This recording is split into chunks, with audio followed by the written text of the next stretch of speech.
Hello friends, good evening. இங்கே கொஞ்சம் பாருங்களேன், மழை வந்துருச்சுங்க. சும்மா இடியுடன் கூடிய மழைங்க. இன்னும் 5 நிமிஷத்தில் காற்றுடன் கூடிய மழை தாங்க.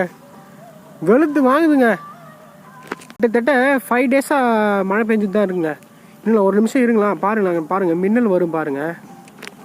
இடி இடிக்குது, நல்லா இடி இடிக்குதுங்க. மழை வந்துருச்சுங்க. காற்று சும்மா சில்லுன்னு இருக்குங்க. இடி சத்தம் கேட்குதுங்களா? 5 நாளாக மழைங்க. ஃபுல்லாக அந்த காடுலாம் பாருங்களேன், எவ்வளோ பசுமையாயிடுச்சு. பாருங்க எப்படி கருமேகம் அப்படியே இருட்டிக்கிட்டு இருக்கு. என்ன ஒரு 4 மணி தாங்க, 3:30 தாங்க ஆகுது. இப்போயே இவ்வளோ இருட்டிக்கிட்டு சரியான மழை பெய்யுதுங்க. இடி இடிக்குது பாருங்க. இன்னைக்கு ஒரு காட்டு காட்டிட்டு தாங்க போவோம். ஆமாம், மழைங்க.